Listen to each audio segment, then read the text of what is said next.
Et on va parler des tests de dépistage qui ont lieu en ce moment dans les stations de ski de Haute-Garonne avec votre invité Benjamin Marie-Paul Demiguel, sous-préfète de Saint-Gaudens. Bonjour. Bonjour Marie-Paul Demiguel. Bonjour. Merci d'être avec nous ce matin sur Sud Radio. Déjà, quel dispositif vous avez mis en place justement pour ces dépistages dans ces stations et quelles stations sont concernées ?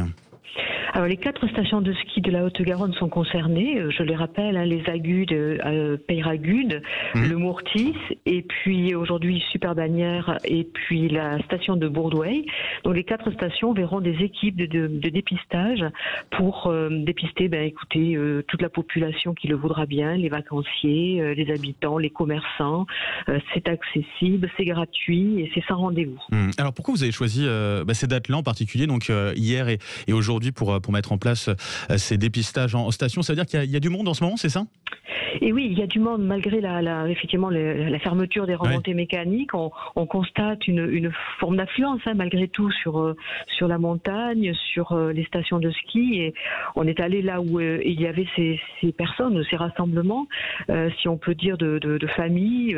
Et donc voilà, on est allé là au plus proche. Et donc c'est la raison pour laquelle on accueille tout le monde. Et on pense en effet qu'il y a du potentiel pour dépister. Bon, ça veut dire que c'est quand même plutôt une bonne nouvelle déjà à la base. C'est-à-dire que malgré la fermeture de ces remontées mécaniques, les stations, il y a quand même du monde en tout cas qui viennent sur place.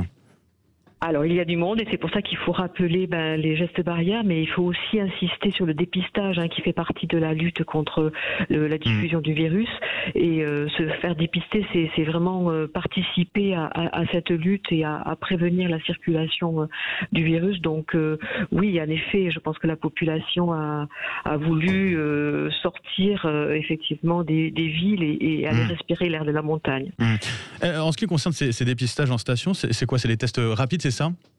Ce sont des tests dits antigéniques, ce sont des tests rapides, ça veut dire que le résultat est possible dans les 30 minutes, ce qui est formidable, parce que ça veut dire que directement sur place, la personne peut avoir son résultat et évidemment, si elle est positive, de fait, être accompagnée, être conseillée, l'objectif étant évidemment de demander l'isolement et puis de contacter les personnes de contact.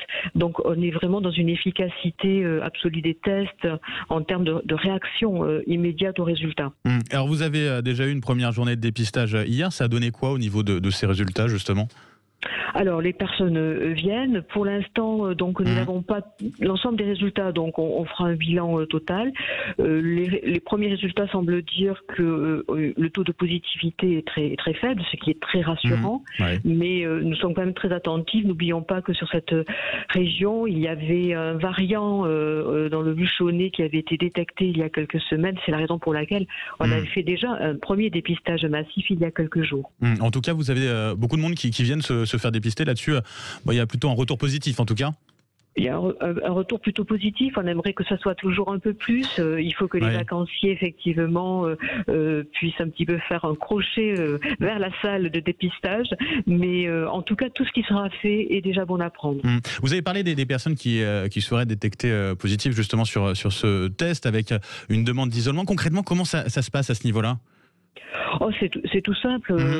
Évidemment, on informe du côté positif et puis ensuite se déroule la procédure classique qui est bien connue aujourd'hui, de savoir quelles sont les personnes de contact, de façon à ce que ces personnes puissent être ensuite appelées par notamment l'assurance maladie. Et évidemment, on invite la personne à s'isoler. Voilà. Et ça se fait tout à fait très, très simplement et très, très correctement. Est-ce qu'il y a d'autres initiatives que vous allez prendre justement ailleurs, de dépistage ponctuel comme ça, en collaboration avec l'Agence régionale de santé ? Alors l'Agence régionale de santé, les pompiers, c'est une collaboration, vraiment une opération très très collective que ce type de dépistage.